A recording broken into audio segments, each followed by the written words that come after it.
오늘 보실 하나님 아버지의 말씀은 누가복음 5장 33절에서 39절까지 말씀입니다. 누가복음 5장 33절에서 39절 말씀을 제가 봉독해 드리겠습니다. 그들이 예수께 말하되 요한의 제자는 자주 금식하며 기도하고 바리새인의 제자들도 또한 그리하되 당신의 제자들은 먹고 마시나이다. 예수께서 그들에게 이르시되 혼인집 손님들이 신랑과 함께 있을 때에 너희가 그 손님으로 금식하게 할 수 있느냐. 그러나 그날이 이르러 그들이 신랑을 빼앗기리니 그날에는 금식할 것이니라. 또 비유하여 이르시되 새 조각에서 한 조각을 찢어 낡은 옷에 붙이는 자가 없나니 만일 그렇게 하면 새 옷을 찢을 뿐이요 또 새 옷에서 찢은 조각이 낡은 것에 어울리지 아니하리라. 새 포도주를 낡은 가죽 부대에 넣는 자가 없나니 만일 그렇게 하면 새 포도주가 부대를 터뜨려 포도주가 쏟아지고 부대도 못 쓰게 되리라. 새 포도주는 새 부대에 넣어야 할 것이니라. 묵은 포도주를 마시고 새 것을 원하는 자가 없나니 이는 묵은 것이 좋다 함이니라. 아멘. 오늘 또 내게 새로운 하루를 허락해 주셨습니다. 오늘도 주님의 은혜가 여러분에게 풍성히 임하기를 원합니다. 우리는 계속해서 누가복음 말씀을 아침마다 살펴보고 있습니다. 오늘은 누가복음 5장 33절에서 39절 말씀을 또 살펴보도록 하겠습니다. 여기 보면 33절에 그들이 예수께 말하되 그들이 어제 우리가 설교 나눴던 것처럼 바리새인과 또 그의 서기관들이 이제 주님의 그 대답 앞에 이제 또 질문하는 것이죠. 어제 뭐였어요? 어제 보면 세리인 레위가 세관에 앉아 있는데 주님께서 찾아오셔서 나를 따르라. 그랬더니 그 세리가 모든 것을 버려두고 일어나 주님을 따라갔지요. 그리고 함께 식탁 교제를 나눴습니다. 함께 식사하면서 주님의 복음의 자리에 또 은혜의 자리에 초청을 받고 함께 그 귀한 시간을 가졌을 때 주님께서 이 바리새인과 서기관들이 질문을 하는 거예요. 이 마태복음에 보면 이 그들 속에 누구도 포함되어 있냐면 요한의 제자들이 와서 이런 질문을 하기도 합니다. 어쨌든 그들은 아직 예수님이 무슨 일을 하시는지 또 왜 오셨는지를 이해하지 못하는 상태에서 자기가 알고 있는 그 이해 범위, 자기가 알고 있는 그 지식, 자기가 경험했던 것, 그거 안에서 지금 질문하고 있는 거예요. 그러니까 하나님의 그 깊은 뜻을 이해 못하는 거죠. 마치 자기가 모든 것을 다 아는 것인 양 질문하는 거예요. 그때 주님께서 내가 의인을 부르러 온 것이 아니고 죄인을 부르러 왔다. 죄인을 회개케 하기 위해서 부르러 왔다. 이렇게 말씀을 하시니까 그 또 질문을 딱 이제 잡는 거예요. 그걸 또 꼬투리 잡습니다. 그거를 가지고 또 질문하는 거예요. 그렇다면 당신의 말이 죄인들을 회개하기 위해서 왔다면 그러면 쉽기로 왔다면 요한의 제자는 자주 금식하며 기도하고 요한의 제자, 세례 요한의 제자죠. 그들은 이 앞에서 그 당시에 바벨론 포로 이후에 파들이 여러 파로 나눴다고 그랬잖아요. 에세네파, 바리새파, 사두개파, 열심당 이렇게 나눴을 때 그들은 에세네파예요. 그러니까 이 사막이나 또 이렇게 광야로 들어가서 개인적인 시간을 갖고 말씀과 기도와 묵상의 시간을 많이 가졌던, 그러니까 금식을 다른 사람들보다 좀 많이 했죠. 그러면서 그들도 금식하고 하고 또 바리새인의 제자들도 그렇게 하는데 왜 당신의 제자들은 먹고 마십니까? 이거 이제 걸고 넘어지는 거예요. 그러니까 회개케 하기 위해서 왔다니까 그럼 회개한다는 것은 금식하면서 바로 기도하는 것인데 왜 말로는 회개한다고 하놓고서 그렇게 왔다고 하면서 당신네들은 왜 금식하지 않고 왜 그렇게 하지 않습니까? 먹고 마시는 데 있습니까? 그러니까 왜 지금 이런 행동을 하냐는 얘기죠. 자기들의 생각에는 이해가 되지 않는다는 거예요. 자기 그릇에 하나님의 이 하나님이 무고무궁한 이 은혜를 담으려고 하니까 이게 이해가 되지 않는 것이죠. 그런데 질문하는 거 이해가 되지 않고 납득이 되지 않는 거예요. 그럴 때 주님께서 이제 말씀하시는 것이죠. 사실 그들이 금식하는 것은 성경에 나왔을 때는 7월 10일 유대교 그 력으로 달력으로 7월 10일 대속죄일 그 하루 금식하라고 하셨습니다.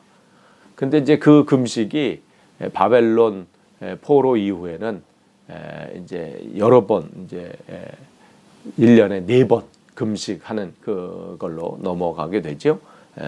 근데 그 횟수가 점점점 늘어나서 이제는 이 1년 한 해에 2번 이 금식하게 되는 일들이 일어나게 됩니다. 그래서 일주일에 2번 금식하게 되는데 그 금식 속엔 처음에는 이 주님을 향 또 이 하나님 앞에 내 죄를 사죄하는 그 마음으로 회개가 시작이 됐다. 금식이 시작이 됐다면 이제 점점 이제 이 시간이 흘러가면서 자기를 과시하고 자기를 드러내는 나는 이 정도야 하는 그런 것으로 변질된 그런 상황입니다. 어쨌든 지금 많은 이들이 그렇게 금식하고 있는데 예수님의 제자들은 그렇지 못한 것을 지금 못마땅히 여기고 질문하는 것입니다. 그럴 때 여기 보면 예수께서 그들에게 이르시되 34절에 혼인집 손님들이 신랑과 함께 있을 때에 이렇게 써요. 그러니까 당시 유대교 전통에서 이러한 혼인 잔치는 메시아 시대의 상징입니다. 그러니까 지금 예수님께서는 자신을 내가 메시아임을 지금 선포하고 계시는 거예요. 그러니까 지금은 금식할 때가 아니라는 거죠. 지금은 메시아와 함께 메시아의 시대가 시작됐기 때문에 지금 뭐예요? 축제의 기간이라는 거죠. 지금은 그 시대가 달라졌다는 것이죠. 네가 예전의 그 시각으로 예전의 그 틀로 지금을 보면 이해가 안 되지만 왜 저러한 일들이 일어나는가 이해가 안 되지만 지금의 시대는 달라졌다는 것이죠. 그걸 보라는 겁니다. 그래서 지금은 금식할 때가 아니라는 거예요. 그러니까 금식 자체를 주님께서 부정하시는 게 아니에요. 금식이 잘못됐다. 금식하면 안 된다. 이걸 말씀하시는 것이 아니라 지금의 때는 금식할 때가 아니라는 말씀이에요.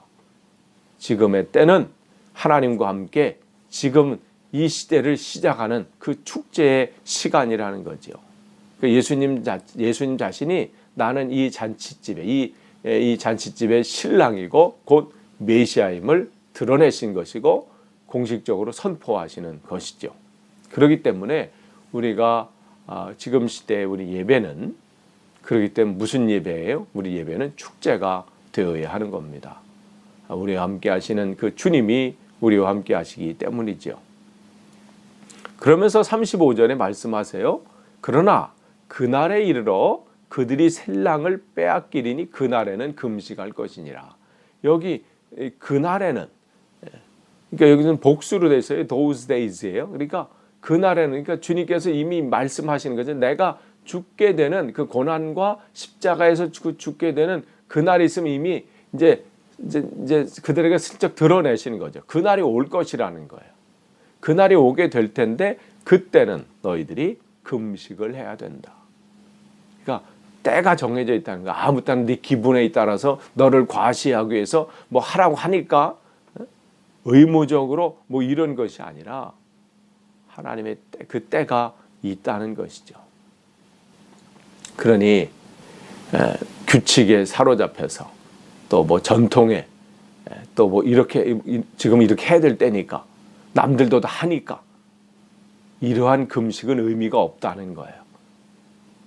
내게 그렇게 할 만한 그렇게 할 수밖에 없는 그 상황이 올 때 그러한 내게 그런 상황으로 하나님께서 내게 그 시간을 주셨을 때 금식할 수밖에 없는 그 상황이 내게 주어졌을 때 해야지. 누구도 하니까 또 이때가 이렇게 해야 되는 것이니까 또 전통에 이때는 하라고 했으니까 그런 것이 아니라 그 때가 있다는 것이죠. 예수님은 자신의 이 본문을 통해서 죽음을 암시하셨어요.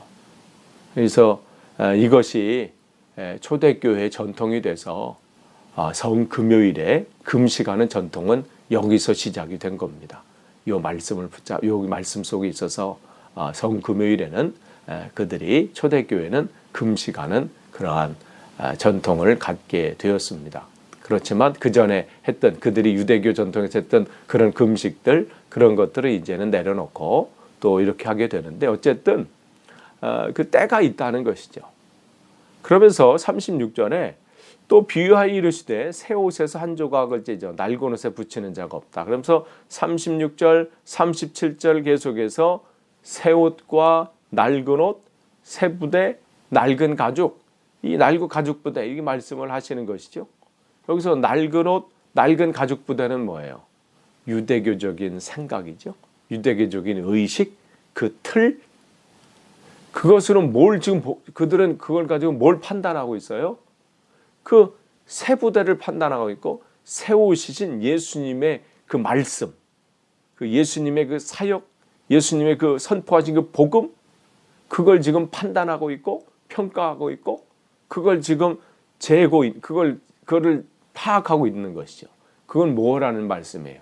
그것은 어리석은 일이라는 거예요. 그걸 가지고 지금 이걸 판단할 수 있는 문제가 아니고 그걸 가지고 이걸 해석할 수 있는 문제가 아니고 이것을 가지고 과거의 것, 네 가지고 있는 그 틀을 가지고 지금 이 새로운 시대, 새 시대가 열리는 이 하나님의 나라, 하나님의 복음을 평가하는 것은 어리석은 일이다라는 거예요. 그러면서 주님께서 말씀을 하시는 것이죠. 우리는 참 내 입장에서 내 틀에서 막 보려고 그래요. 여러분 성경이 좀 코로나19 사태로 인해서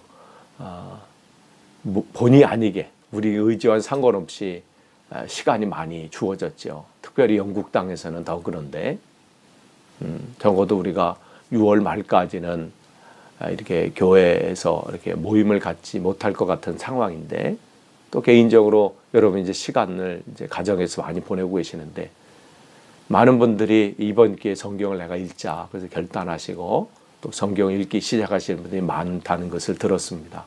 정말 기쁜 일이고 또 그 안에 하나님 놀라운 은혜가 있을 것입니다.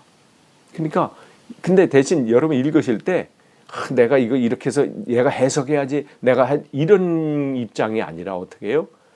내가 읽지만 어떻게 읽는 것은 내가 읽지만 우리가 무슨 마음으로 들어야 돼요? 내 목소리를 통해서 하나님의 음성이 들려지길 원하고 내가 읽는 것이 아니라 하나님 이 말씀이 나를 읽어주십시오. 이 말씀이 나를 비춰주십시오. 그 마음으로 우리가 말씀 앞에 나를 드리는 거예요. 내가 말씀 앞에 다가서는 거예요. 내가 해석하는 게 아닙니다. 내가 읽는 게 아니고 내가 보는 게 아니에요. 그 말씀이 나를 비춰야 돼요.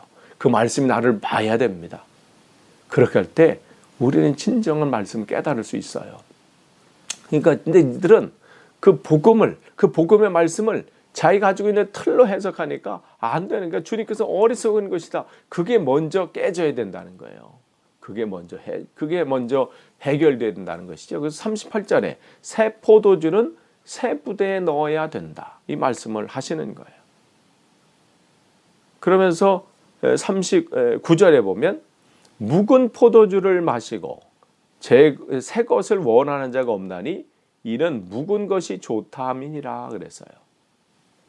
묵은 포도주를 마시고 사실 포도주는 뭐 저는 잘 모르지만 포도주는 오래되면 오래될수록 그것도 뭐 좋은 포도주겠죠. 아무 포도주는 뭐 오래되면 좋겠어요. 좋은 포도주는 오래되면 오래될수록 뭐 가치가 있다. 뭐 이렇게 하잖아요. 뭐 그래서 맛이 더 좋아진다. 뭐 이렇게 얘기를 하죠. 그러니까 그건 맞는 얘기를 하는 거예요. 그러나 모든 것이 그렇지 않다는 것이죠. 때로는 새 것이 좋은 것이 있을 수 있다는 거죠. 지금 예수님께서 뭐예요? 이 주님의 이 복음의 말씀, 하나님의 이 복음의 말씀이 바로 그렇다는 것이죠.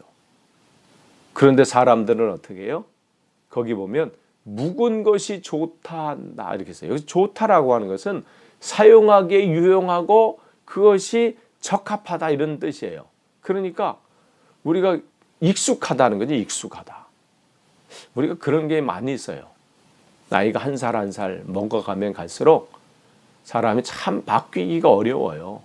왜? 귀찮아지고 뭐 하다 보면 그냥 익숙한 게 좋아. 그게 편해지니까. 점점 그러니까 어떻게 보면 게으름일 수도 있어요. 새로운 것을 배우려고 하면 귀찮아 이렇게 있는 거 그냥 쓰려고 하고, 핸드폰 새 거 나와야 별로 이렇게 할 거 없어요 사실은. 그죠? 이 뭐 배터리나 뭐 이런 것만 문제가 없으면 쓰는 게 별거 없잖아요. 저만 그런가요? 보통 하는 건 뭐 한두 가지야. 뭐 전화하는 거나 뭐 SNS 뭐 카톡이나 뭐 이런 거지. 사진 찍는 거 세 개 정도? 뭐 다양한 뭐가 있다고 해서 사실은 알지도 못하고. 왜 그래요? 예전에는 안 그랬는데, 그죠? 젊었을 때는 새 거 나오면 막 뭔가를 알려고 했는데 점점점 익숙해져 가지고 편한 걸 좋아하고 익숙해지는 걸 좋아하고 지금 그렇다는 거죠. 나이 들고 신앙생활 오래 하다 보면 점점 더 이런 게 있어요. 말씀 앞에 정말 새로운 마음으로 다가서고 오늘 내게 주실 말씀이 뭔지 그 은혜 안에 더 깨달으려고 예전에 내 생각과 내 고집과 이 신앙의 모든 고집들은 내려놓고 새롭게 오늘 주님 말씀을 받으려고 하는 것보다는 내가 예전에 알았던 것, 야, 이 말씀은 이런 거야. 설교를 들을 때 이 말씀은 뭐 내가 다 아는 말씀이야. 저 말씀은 뭐 내가 또 이렇게 알 수 있지. 이게 아니라 오늘 내가 어제 그것을 많이 들었던 말씀이라도 오늘 새롭게 다가서는 겁니다. 오늘 주님께서 내게 주실 새로운 은혜를 사모합니다. 이게 중요한 말씀, 이게 중요하다는 것이요. 지금 주님께서는 지금 예전에 그 틀을 벗어놓고 나와 함께 새롭게 시작하자는 말씀이에요. 새롭게 그 일들을 같이 하자는 것이죠. 새로운 시작이 나와 함께 시작되었음을 지금 말씀하고 계시는 겁니다. 옛 술맛에 취해서 새 것을 놓치지 말라는 거예요. 옛 것에 지금 주저앉아, 옛 것에 지금 심취돼서 거기에 취해서 지금 너 앞에 오는 그 새로운 것을 놓치지 말라는 주님의 안타까운 말씀입니다. 그러니까 주님께서 새 포도주, 그 새 복음은 전적으로 새 부대에 넣으라고 말씀합니다. 내가 주인 삼은 모든 것을 내려놓고 온전히 주님을 붙잡는 것. 그 말씀 앞에 우리가 나간다는 그것이 내 신념이든 내 고집이든 뭐 내 어떠한 것일지라도 그것이 주님의 말씀 앞에 오늘 내려놓는 거예요. 어제까지는 내 신념일 수 있어요. 베드로도 그랬죠. 이방인을 만나는 것, 고넬료를 만나는 것. 그는 그에게 목숨과도 바꿀 수 없는 신념이었어요. 나는 그럴 수 없습니다. 그 부정한 것을 내가 그렇게 할 수 없습니다. 내가 그 짓은 할 수 없습니다. 했을 때 주님은 내가 그것을 깨끗하게 했다. 오늘 그를 새로운 것으로 초청하시죠. 베드로는 그 초청의 말씀 앞에 어제까지 내가 내 것이라 그건 내 믿음이야, 그건 내 신념이야, 그것도 내려놓을 수밖에 없었습니다. 그 고집을 내려놓을 수밖에 없었습니다. 오늘도 주님은 우리에게 새롭게 다가오십니다. 그래서 고린도후서 4장 16절에 바울을 통해서 우리에게 말씀하시죠. 우리가 낙심하지 아니하노니 우리가 우리의 겉사람은 낡아지나 우리의 속사람은 날마다 에브리데이예요. 날마다 새로워진다. 우리가 새롭게 하는 게 아니에요. 우리는 어제랑 똑같은 사람이죠. 그렇게 변화되려고 애쓰고 그렇게 한번 주님 앞에 바로 서려고 애쓸 뿐이지 우리가 무슨 우리의 하나하나라도 새로워지게 만들 수 있겠습니까? 날마다 느는 것은 주름살하고 뭐예요? 누가 그러냐? 주름살하고 약봉지만 늘어간다고 하는데 그러나 하나님의 말씀은 날마다 우리를 새롭게 합니다. 오늘 그 초청을 하시는 거예요. 네 과거의 모든 것을 내려놓고 이번 우리가 어제 말씀 이 본문과 이어지 하나님의 말씀이잖아요. 어제 그 나눴던 그 세리 레위처럼 주님이 우리를 초청하시는 거예요. 그럴 때 우리는 뭐 해야 돼요? 내 과거의 모든 것, 내 틀, 내 가치관, 내가 사고방식, 내가 붙잡아 이건 나는 놓칠 수 없다라는 그것을 어떻게 해요? 버리고 이랬어요. 이제 버리고. 그리고 그 자리를 일어나 이랬어요. 주님을 따라가는 거예요. 여러분, 무엇이 여러분이 지금 변화되는데 붙잡고 있는 게 뭡니까? 주님은 여러분을 새로워지라고 하는데, 거기서 결단하라고 하는데, 거기서 이제는 새 것을 받아들이려고 하는데, 여러분의 마음의 문을 두드리는데, 나와 함께 시작하자고 초청하시는데, 여러분은 무엇 때문에 지금 그 앞에서 주저하십니까? 무엇이 여러분을 새로운 길을 걸어가는데 여러분의 발목을 붙잡고 있습니까? 그걸 내려놓고 온전히 주님을 따라가서 주님 초청 앞에 여러분이 온전히 응답하셔서 여러분의 인생이 주님과 함께 새로 시작되는 복된 인생이 되시기를 간절히 축원합니다. 기도하겠습니다. 하나님 감사합니다. 오늘도 귀한 날 주시고 또 하나님 말씀 앞에 오늘도 서게 하시니 감사합니다. 말씀이 하나님 내 삶을 비추기를 원합니다. 우리를 비춰주시옵소서. 새롭게 하여 주옵소서. 그 초청의 말씀 앞에 오늘 나를 온전히 드립니다. 거기에 응답합니다. 하나님, 내 모든 생각을 내려놓고 내가 가진 모든 것을 내려놓고 주님만을 붙잡는 복된 하루 되게 하시고 그러한 삶이 되게 도와 주옵소서. 결단하기를 원합니다. 버릴 것은 버리게 하시고 끊을 것은 끊을 수 있도록 역사하여 주옵소서. 감사드리며 예수님의 이름으로 기도하옵나이다. 아멘.